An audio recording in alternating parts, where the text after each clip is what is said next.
Buenos días. Después de la pausa del Día de la Madre, continuaremos viendo el libro de Mateo. Mateo, hasta la altura del relato, nos hace ver a Jesús como el Rey y Dios, como lo hace a lo largo de todo su Evangelio. Recordemos que ya nos mostró la autoridad que tenía sobre la palabra, sobre las escrituras, sobre las enfermedades, sobre los demonios, y ahora nos va a mostrar la autoridad que tiene aún sobre las cosas naturales. ¿Quién puede conocer este universo entero mejor que Dios?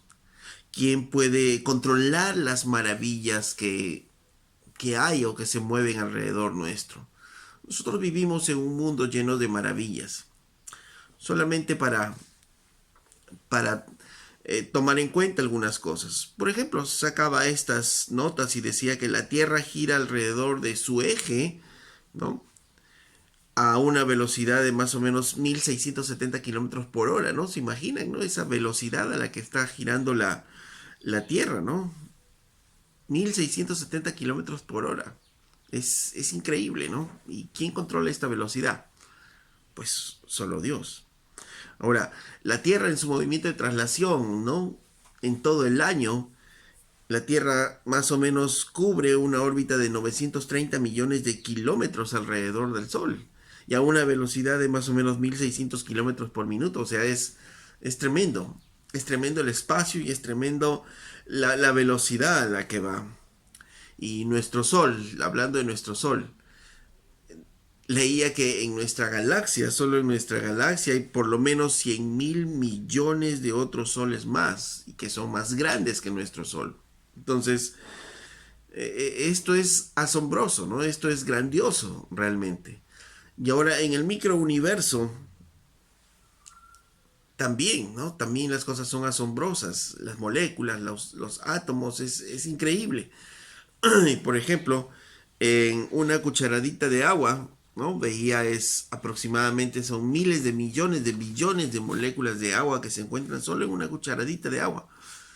O sea, este universo, el macrouniverso y el microuniverso que nos rodea, es tan maravilloso, es tan asombroso. ¿Y quién puede sostener todo eso? ¿Quién puede controlar todo eso? Solo Dios. En el libro de Hebreos capítulo 1, verso 3 dice que Él es la imagen misma de la sustancia de Dios y que sostiene todas las cosas con la palabra de su poder. Entonces, ¿quién da energía al átomo para que pueda moverse? Es Dios. Es Dios mismo. ¿Quién sustenta todas las cosas? Dios mismo. ¿Quién sostiene la Tierra en sus movimientos de traslación y rotación? Pues es Dios mismo. Es Dios mismo. Ok, es muy fácil decirlo, pero ¿cómo sabemos esto? ¿Qué evidencia hay de esto? Pues Mateo justamente, capítulo 8, verso 23 en adelante, nos da la evidencia de esto en lo que hizo Jesús mientras estuvo aquí en la tierra. Mateo capítulo 8, verso 23 dice, y entrando él en la barca, sus discípulos le siguieron, y he aquí que se levantó en el mar una tempestad tan grande que las olas cubrían la barca, pero él dormía. Y vinieron sus discípulos y le despertaron, diciendo, Señor, sálvanos que perecemos. Y él les dijo, ¿por qué teméis, hombres de poca fe? Entonces levantándose reprendió a los vientos y al mar y se hizo grande bonanza. Y los hombres se maravillaron diciendo, ¿qué hombre es este que aún los vientos y el mar le obedecen? Ok, entonces recordemos, ¿no? Los versos anteriores. Jesús estaba a la orilla del mar de Galilea y le pide a sus discípulos poder cruzar el mar, ¿no? Ahí se le acercan unas personas diciendo que querían seguirle y Jesús les muestra que realmente lo que significa seguirle a él. Y entonces ahora están dispuestos ya a cruzar el mar de Galilea, ¿no? Y dice que entran a la barca y sus discípulos le siguieron, ¿no? Entonces Jesús les dijo, vamos para allá, crucemos, y sus discípulos le obedecieron, le dijeron, ok, Señor, vamos, ¿no? Ahora, eh, después del relato que hemos visto, iba a haber una tormenta aquí en el mar de Galilea. Y la pregunta es, ¿Jesús sabía que iba a haber esta tormenta? Jesús sabía, los discípulos sabían que iba a haber una tormenta. Los discípulos, muchos de ellos eran pescadores experimentados, ¿no? Y cuando son experimentados pescadores saben acerca del clima. Probablemente no había nada en el clima, por eso es que le dijeron a Jesús, ok, vamos, crucemos el mar. Probablemente. Ahora, Jesús sabía lo que iba a acontecer, que iba a presentarse una tormenta. Probablemente sí, porque él está ahí como hombre, pero también es Dios, no dejó de ser Dios, ¿no? Entonces, probablemente Jesús sabía que iba a haber una tormenta. ¿Y por qué entonces los llevó ahí? Porque muchas veces, ya hablando de nosotros, necesitamos para crecer algunos tiempos de crisis en nuestras vidas. Para que nosotros podamos crecer y desarrollar nuestra fe, muchas veces necesitamos atravesar por esas situaciones difíciles. ¿Por qué? Porque todas las cosas nos ayudan a bien. Todas las cosas que pueden ocurrirnos nos van a ayudar a bien a los que amamos a Dios. Entonces, esto nos hace pensar otra pregunta. Entonces, ¿quiere decir que cuando obedecemos a Dios, aún pueden venir crisis a nuestras vidas? Respuesta, sí. Aún en la obediencia puede venir crisis a nuestras vidas, pueden venir tormentas a nuestras vidas. Le pasó a los discípulos, ellos le obedecieron a Jesús y vinieron esas tormentas. Y eso también puede acontecer en nuestras vidas, aún cuando estamos en la obediencia, aún cuando estamos caminando en el Señor, ¿puede venir tormentas a nuestras vidas? Sí, pueden pasar esas cosas. Por eso es que la Biblia nos enseña claramente que no podemos decir a alguien que está pasando por una enfermedad, a alguien que está pasando por un momento difícil, que es un pecador. No, eso le aconteció a Job, ¿se acuerdan? Él perdió todo de la nada y sus amigos empezaron a acusarle que era un hombre pecador y que confiese su pecado. Ok, si bien es cierto, también nos puede pasar por pecado, por cosas que hacemos, pero no siempre es así, no siempre ocurre ello, ¿no? No siempre podemos decir que cuando estamos bien en todas las áreas de nuestras vidas, estamos bien con Dios.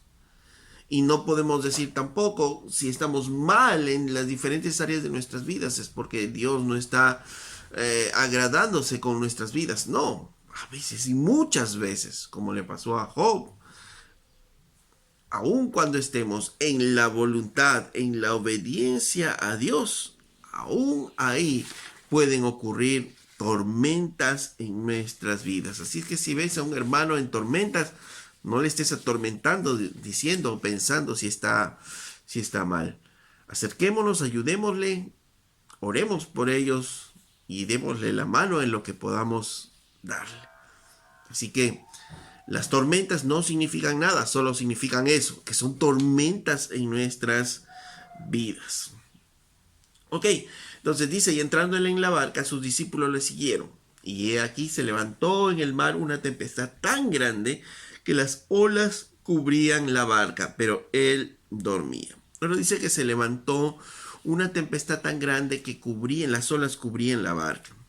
El lago de Galilea se encuentra a unos 200 metros por debajo del nivel del mar. Entonces está en un valle, ¿no? Y está en un valle por su geografía, recibe muchos vientos y cuando se unen esos vientos empiezan a formar corrientes en este lago, en este mar, y pueden levantarse muchas veces tormentas por la geografía que tiene.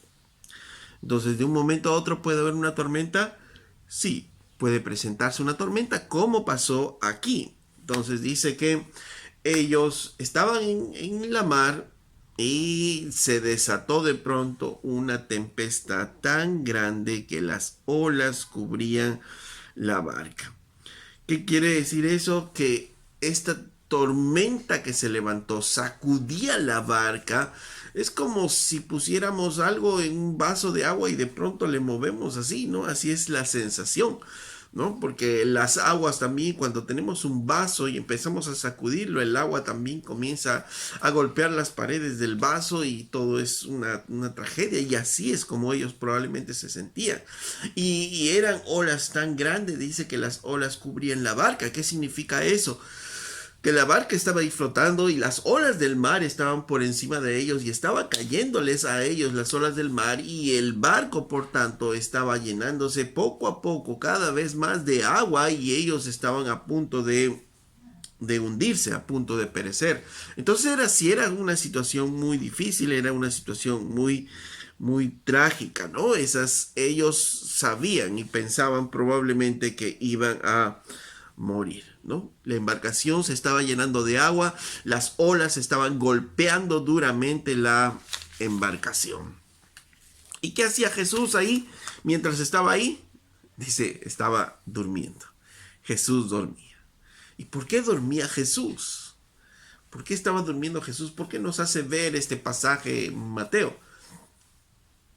Lo primero, seguramente Mateo nos quiere hacer ver que la humanidad de Jesús, la perfecta humanidad de Jesús. ¿Por qué? Porque como humano, acuérdense que él ha estado ministrando, echando fuera demonios, estado sanando muchos enfermos y probablemente ahora está cansado.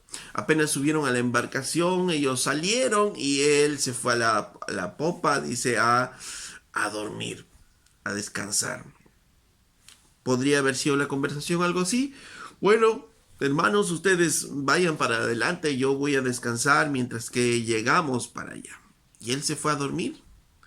Y entonces Jesús tuvo un sueño de una persona tan cansada. Ustedes han visto cuando estamos muy cansados de muchas actividades que hacemos en el día.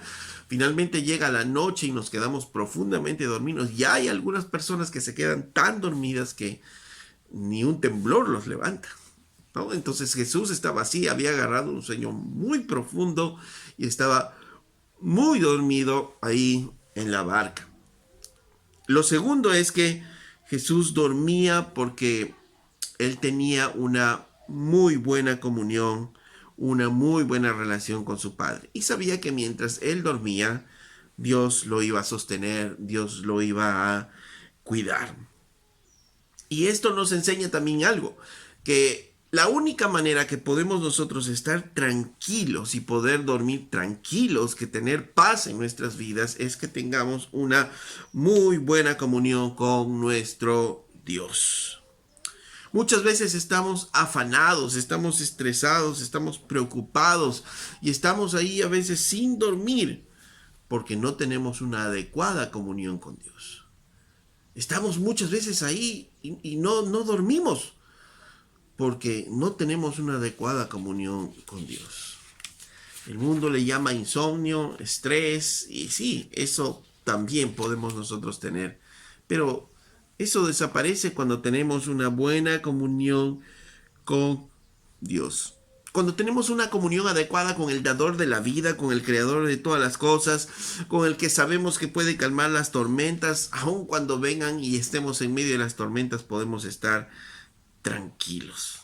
Miren, cuando nosotros tenemos una buena comunión con Dios, hay gente que aún le pueden decir que tienen cáncer y están cantando a Dios. Están alabando, están adorando a Dios. Hay gente que les puede decir que le despidieron de su trabajo y están cantando y están adorando a Dios. Y gente que puede estar pasando por situaciones muy difíciles, las peores situaciones de su vida, pero siguen cantando, alabando, adorando a Dios. Y cuando uno les pregunta, ¿y por qué? A pesar de que tu situación es tan difícil, de que tienes toda una tormenta en tu vida que está azotando tu vida, tu familia, tú puedes estar tan tranquilo y tan feliz. ¿Por qué? Y probablemente esa persona nos dirá, porque Dios está en su trono, porque Él es mi Padre y la Biblia dice que el Padre nunca desampara a sus hijos, ¿no? Porque esa es la confianza que viene de una comunión con Dios. Pero cuando no hay una buena comunión con Dios, empezamos a estar desesperados, empezamos a angustiarnos, empezamos a alejarnos, empezamos a ver culpables, empezamos a ver cosas a nuestro alrededor que no nos dejan tranquilos. El Salmo 127 Verso 2 dice lo siguiente: por demás es que os levantéis de madrugada y vayáis tarde a reposar, y que comáis pan de dolores, pues que a su amado dará Dios el sueño. Dice, de más está que trates tú de levantarte de madrugada, que te vayas tarde a acostar, que te afanes, en otras palabras, en todas las cosas. Porque dice, a su amado Dios dará el sueño. De nada sirven los afanes, porque cuando confiamos en Dios, podemos dormir tranquilos, dice, porque a su amado dará Dios el sueño, la tranquilidad, no el afán, sino la tranquilidad. Salmo 3, verso 3 dice, mas tú, Jehová, eres escudo alrededor de mí y mi gloria y el que levanta mi cabeza. Con mi voz clamé a Jehová y él me respondió desde su monte santo. Yo me acosté y dormí y desperté porque Jehová me sustentaba. No temeré a 10 millares de gente que pusieren sitio contra mí. El salmista estaba pasando situaciones difíciles y situaciones apremiantes, pero él estaba descansando. ¿Por qué? Porque él entendía que Jehová es su escudo. Y miren versos adelante, en el verso 1 de ese mismo salmo, dice, oh Jehová, cuántos se han multiplicado mis adversarios. Muchos son los que se levantan contra mí, muchos son los que dicen de mí, no hay para él salvación de Dios. O sea, estaba pasando una situación difícil en su vida. ¿Qué es lo que estaba pasando? Su hijo Absalón se había rebelado y su hijo Absalón estaba yendo a tomar el trono. ¿Y qué hizo David? Empezó a salir de Jerusalén para que no haya un conflicto ahí entre sus hombres en medio de la ciudad. Entonces Jehová sale con todas las personas y las personas, dice, empezaron a unirse a Absalón porque obviamente él era el que iba a gobernar, siempre la gente interesada. Y no solo ellos, sino mucha gente decía de David, dices, esto te está pasando a ti porque Dios te ha abandonado. Así como le abandonó a Saúl, a ti te está abandonando. Ya no tienes salvación de Dios, no tienes salvación de Dios. Estás pasando por estas tormentas y seguramente porque Dios ya te abandonó.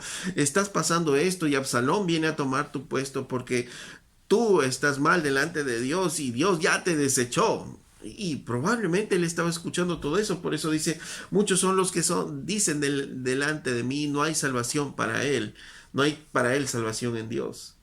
Pero él tenía una comunión perfecta con Dios. Y él decía, mas tú, Jehová, eres escudo alrededor de mí, mi gloria y el que levanta mi cabeza. Con mi voz clamé a Jehová y él me respondió desde su monte santo. Era una tormenta que estaba viviendo el salmista. Pero a pesar de la tormenta, dice él, yo me acosté y dormí y desperté porque Jehová me sustentaba. Yo me acosté, desperté y dormí porque Jehová me sustentaba. Él podía dormir, él podía descansar. ¿Por qué? Porque sabía que Jehová le sustentaba. Jesús podía dormir, ¿por qué? Porque sabía que su Padre le sustentaba, sabía que su Padre cuidaría de él mientras él está durmiendo en su humanidad, ¿no? Y los discípulos se desesperaron, ¿no? Se desesperaron, ¿por qué? Porque se olvidaron lo que hizo Jesús. Se olvidaron que Jesús había sanado enfermos, había echado fuera demonios, tenía toda autoridad sobre la palabra y se habían olvidado de ello. Por eso es que, volviendo a nuestro texto en el libro de Mateo, dice en el verso 25, y vinieron sus discípulos y le despertaron diciendo, Señor, sálvanos que perecemos. ¿No? Ellos se sentían morir y se estaban muriendo en verdad. Le dicen al Señor, Señor, sálvanos. Ahora, ¿qué vemos aquí? Vemos aquí unos discípulos que fueron a Jesús al final de todas las situaciones. Parecía que se hubiesen olvidado de Jesús. Probablemente ellos probaron con su experiencia, ¿no? Evadir esta tormenta, movieron las velas de su barco, hicieron todo lo que su experiencia les podía dar, todo lo que podían hacer, se consultaron entre ellos qué podían hacer, pero nunca se acordaron de Jesús y dejaron a Jesús ahí durmiendo, porque no, él es un predicador de la palabra, y le dejaron ahí y se olvidaron que él tenía toda autoridad, tenía todo el poder, se olvidaron de eso. Y llamaron a Jesús al final, cuando ya no había nada que hacer, cuando el barco se estaba hundiendo. Y muchas veces nosotros somos así. Muchas veces ocurre una enfermedad, ocurre una situación económica difícil, ocurre cualquier cosa en nuestras vidas. Y entonces echamos mano a nuestra experiencia, echamos mano a la experiencia de otros, echamos mano de la ayuda de otros y pedimos la ayuda y estamos buscando consejo. Y no está mal. Lo malo es que no nos acordamos de Dios. Y ya nos acordamos de Dios cuando ya no hay nada que hacer. Cuando ya estamos al final de toda esta carrera. Cuando ya estamos al final de todo. Cuando ya no hay nada que hacer. Cuando el barco se está hundiendo. Ahí es cuando nos acordamos del Señor y le decimos: Señor, sálvanos, ayúdanos. Pero ¿por qué fuimos a última hora? ¿Por qué no fuimos a primera? ¿Por qué no fuimos desde el inicio con el Señor? Porque ellos no fueron desde el inicio con el Señor si sabían que confiaban en Él. Porque todavía estaban confiando en sus propias fuerzas. Porque todavía estaban confiando en sus propios pensamientos. Y de la misma manera, a veces nosotros estamos confiando en nuestros propios pensamientos, queremos hacer las cosas a nuestras maneras y al final, cuando ya vemos que el barco se hunde, recién estamos yendo y estamos corriendo delante de Dios, pero eso no puede ser. Tenemos que acordarnos quién es Jesús. Y por eso es que ellos le decían: Señor, sálvanos que perecemos, porque ya solo Dios podía ayudar, solo Dios podía salvar ya en esa situación. Y es que como humanos nos olvidamos muchas veces de lo que Dios puede hacer en nuestras vidas. Nos olvidamos de lo que es capaz de hacer el Señor en nuestras vidas. A veces, y eso es lo que nos pasa a nosotros los humanos constantemente. Díganme sí o no, que a veces nos olvidamos que nuestra esposa, que nuestro esposo nos ama. Nos olvidamos. Nos olvidamos, los hijos a veces se olvidan que sus padres los aman, ¿no? Y se olvidan. Y nos olvidamos, y en la iglesia a veces nos olvidamos de quién es Dios, a veces nos olvidamos que Dios nos ama, a veces nos olvidamos que Él es el que nos ha salvado, nos olvidamos a veces que Dios es el que nos guarda, nos olvidamos que Dios es el que nos cuida, nos olvidamos muchas veces de quién es Dios. Y los discípulos estaban aterrados por las cosas que estaban aconteciendo alrededor, y ellos se olvidaron de qué es lo que había hecho Jesús unas horas y días antes. Y Jesús les responde y le dice, verso 26, Él les dice: ¿por qué teméis, hombres de poca fe? ¿Por qué temen? ¿Por qué temen, hombres de poca fe? ¿Y por qué les dice esto? Porque el temor se había apoderado de ellos. Es cierto, la muerte produce temor en el hombre natural. Es algo natural, valga la redundancia, que el hombre tenga temor a la muerte. Pero el cristiano ya no teme a la muerte. Cuando hay una perfecta comunión con Dios, el creyente no le teme a la muerte. ¿Por qué? Porque Jesús venció a la muerte. Y al final la muerte solo es un paso para estar con el Señor. Y cuando no tenemos claro esa realidad es cuando tenemos el temor. Pero cuando podemos confiar, y como el ladrón que estuvo al lado de Jesús, y el ladrón al lado de Jesús le dijo al Señor, el Señor le dijo a él: hoy estarás conmigo en el paraíso. De la misma manera nosotros, si morimos hoy, vamos a estar con el Señor. Pero a veces nos olvidamos de eso. A veces o no creemos eso, no tenemos en cuenta eso. Por eso es que la muerte para nosotros no debería infundirnos temor. Es un paso solamente a nuestro Señor. Y alguien puede decir, a alguien, de repente un diagnóstico médico que te dicen: ¿sabes qué? Te queda tanto tiempo de vida. Bueno, pero yo no voy a ver la muerte. Y el médico puede decirte: no, mira, te queda tanto tiempo de vida. Y tú le dirás: no, yo no voy a ver la muerte. Pero, Señor, yo le estoy diciendo, no, es que yo no voy a ver la muerte. No significa que no voy a morir en carne, pero no voy a ver la muerte porque me voy directo donde mi Señor. Y eso no me produce temor.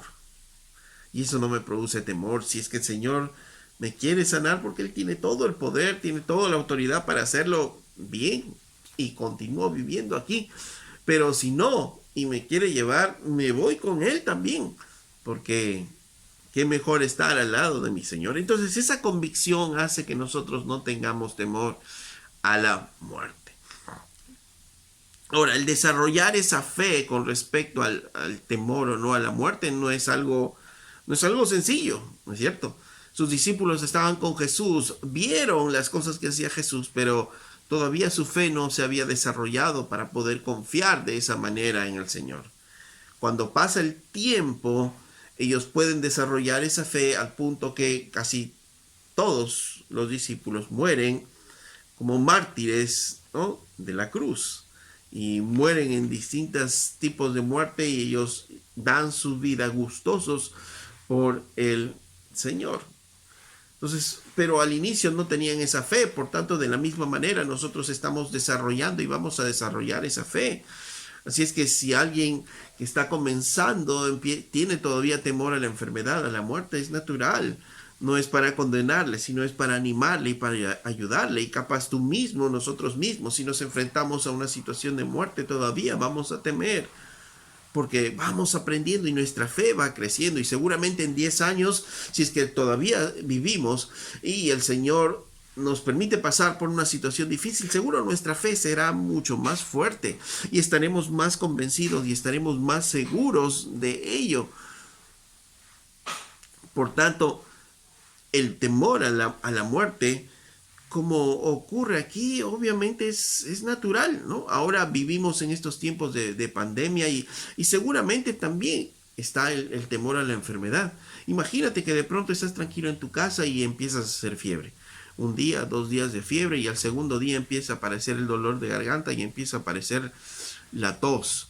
¿Qué es lo que va a ocurrir? Seguramente va a ocurrir que vas a empezar a tener sensación de falta de aire, ¿no? Y vas a tener temor, ya empiezan a tu mente a procesar muchas cosas y vas a sentir temor y hasta vas a empezar a sentir sensación de falta de aire. Y no es que haya falta de aire, sino porque el temor comienza a mover aún tus sensaciones.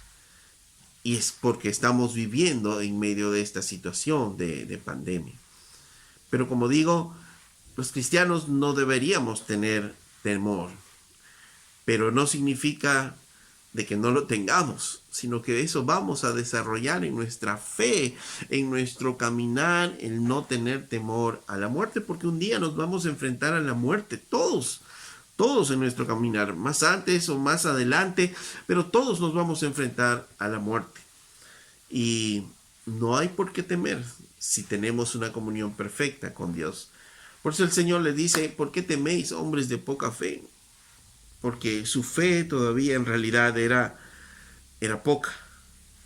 Y lo que probablemente Jesús les está diciendo, que no creen en mí, no han visto mi poder para sanar enfermos, no han visto mi poder para echar fuera demonios, no han visto que he sido compasivo con las personas, no creen acaso que mi compasión y mi poder pueden librarlos de esta situación difícil. Y si se ahogan, ¿acaso no van a ir directo al cielo? ¿Por qué entonces están asustados, hombres de poca fe? ¿Por qué estamos asustados? Porque todavía nuestra fe no se desarrolla. ¿Por qué nos asustamos? Porque todavía nuestra fe está en un proceso de crecimiento.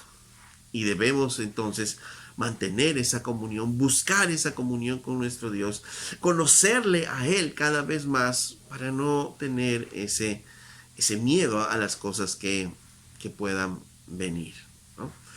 Y hay algunas personas que pueden ser muy fuertes a algo, pero hay otras, pero esa misma persona puede ser débil a otras personas, a otras situaciones.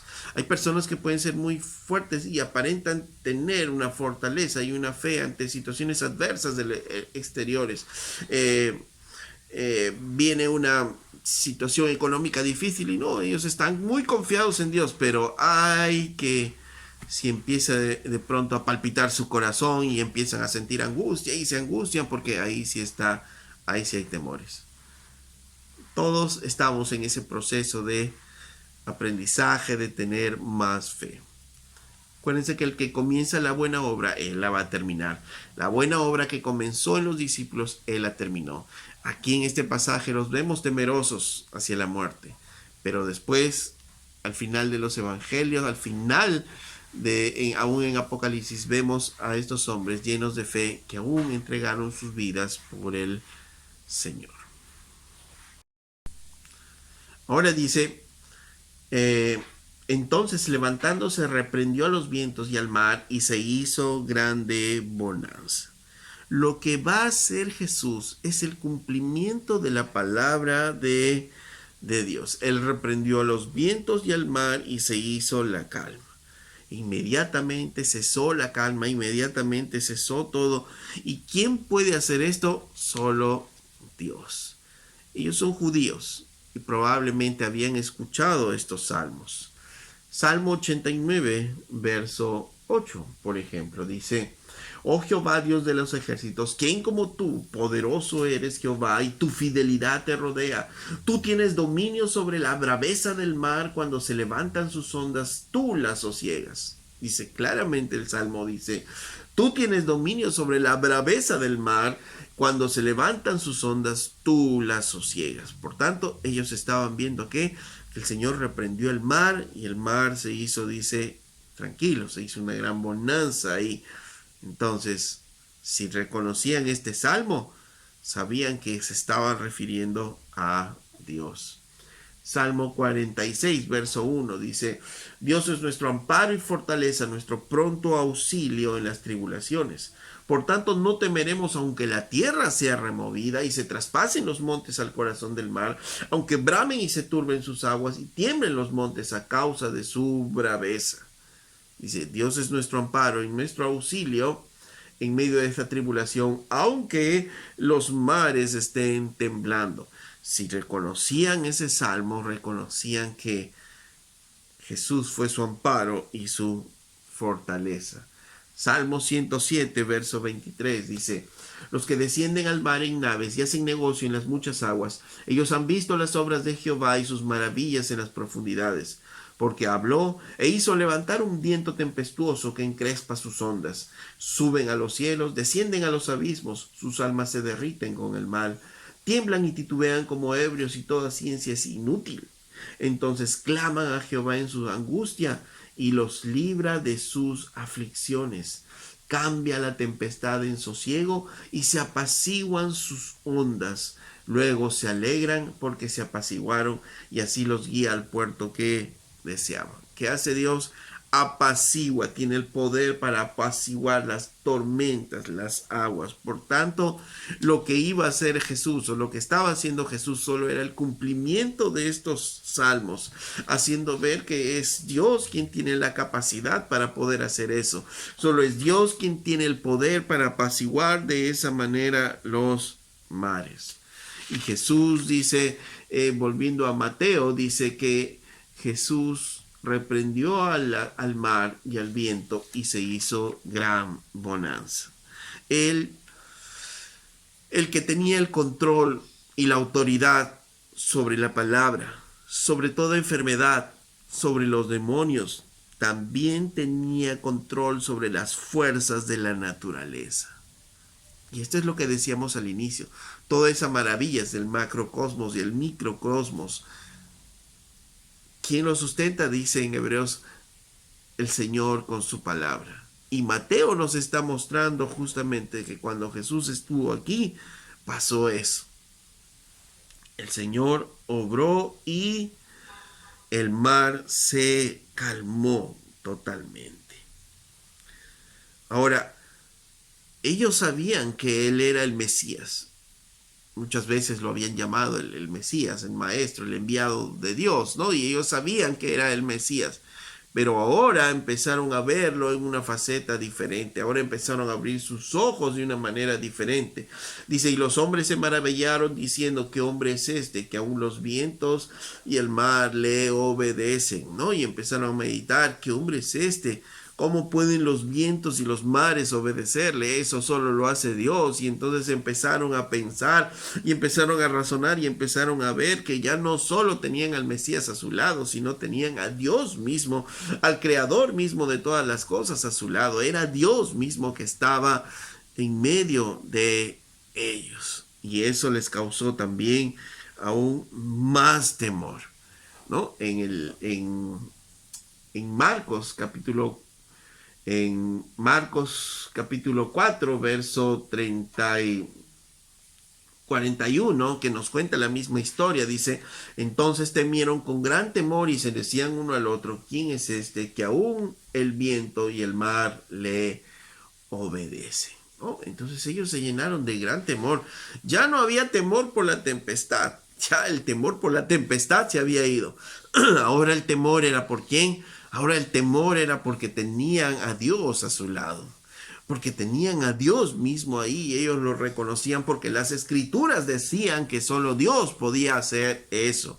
Y entonces cuando hizo Jesús eso, estaba mostrándoles a ellos: yo no solo soy el Mesías, soy Dios mismo que estoy en medio de ustedes. Y eso les causó a ellos ¿qué? Temor. Eso les causó temor. Estaban asustados de quién es este, ¿no? ¿A quién tenemos en nuestra barca? Y a veces nosotros como creyentes nos olvidamos eso. Nos olvidamos a quién tenemos en nuestra casa, a quién tenemos a nuestro lado. Es a Dios mismo. Y a veces estamos como los discípulos. Sí, sabemos que es el Mesías, sabemos que es el Hijo de Dios, sabemos que es Dios mismo, pero todo de una manera, no sé si intelectual, pero sí, aceptamos todo ello, que tenemos a Dios. Pero no nos damos cuenta que es Dios mismo, y no nos damos cuenta que quién es Dios mismo, porque esto produce asombro en los discípulos, asombro en todo aquel que reconoce la presencia de Dios. Y toda la Biblia está llena de personas que se dieron cuenta que era Dios, de quién era Dios, y se quedaron asombrados, maravillados, se quedaron asustados de quién era Dios. Y a veces nosotros nos olvidamos de ello, de quién es Dios, quién está en nuestras vidas, quién está acompañándonos. Y cuando nos olvidamos de ello, nos llenamos de temores, nos llenamos de angustia, nos llenamos de estrés, nos olvidamos de quién es Dios, nos olvidamos de que Él puede darnos el descanso, de que Él puede renovar nuestras fuerzas, que Él puede, dice, renovar nuestras fuerzas, darnos paz, darnos consuelo. Él nos guarda, Él nos cuida, Él fue nuestro creador, Él hizo las cosas de la nada, y nos olvidamos de quién es Dios, y nos olvidamos de que Él está en medio de nosotros. Y nos olvidamos tanto de quién es Dios, nos olvidamos tanto de las cosas que Él hace, que nos es muy fácil, o muchas veces, desconectarnos de la iglesia. Nos es muy fácil ya no asistir a las prédicas en la iglesia, porque decimos: bueno, la prédica al final es la prédica, y nos olvidamos de que Dios mismo nos dijo que no nos dejemos de congregar. Y decimos: no, vamos a escuchar a otros predicadores, y nos olvidamos que Dios nos dio un mandato, de que Él es Dios y nos está diciendo qué es lo que tenemos que hacer, y no lo que nosotros pensamos que podemos nosotros hacer. Y nos olvidamos de quién es Dios, y nos olvidamos en la misma iglesia, ya en el mismo lugar donde nos reunimos, nos olvidamos de quién es Dios y quién está a nuestro lado. Por eso es que muchas personas, inclusive en algunos lugares, en algunas iglesias, están en medio de la predicación de la palabra y están con sus celulares, están allí con sus celulares viendo, respondiendo mensajes y otras cosas. Mucha gente está ahí como diciéndole a Dios: mira, espérate que tengo que ir al baño primero antes de que continúes. Y están interrumpiendo aún, o están interrumpiéndose el mensaje que Dios quiere darles a sus vidas. Y nos olvidamos de quién es Dios y de que Él está en medio de nosotros. Ellos se quedaron asombrados, maravillados. Hoy muchas personas, lamentablemente, aún en algunas iglesias, creen que pueden repetir las cosas que Jesús hizo. Y aún muchas personas seguramente han escuchado que en las tormentas, en medio de situaciones, pretenden parar las tormentas y quieren ordenar a los vientos, a las tormentas, o ordenar a los huracanes que se detengan.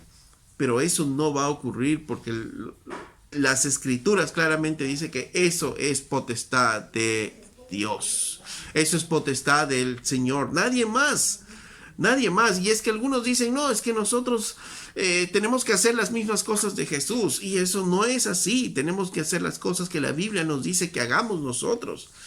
Jesucristo era hombre y era Dios mientras estuvo aquí en la tierra. No nos olvidemos. Bueno, Él sigue siendo hombre, sigue siendo Dios.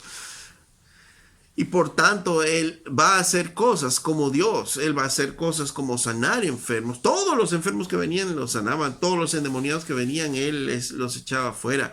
Y aún la naturaleza estaba, ¿qué?, en control de Él. Él es nuestro Dios. Él es nuestro Señor. Él mostró autoridad sobre enfermedades, sobre demonios, aún sobre la propia naturaleza. Él es Dios y no nos podemos olvidar de ello.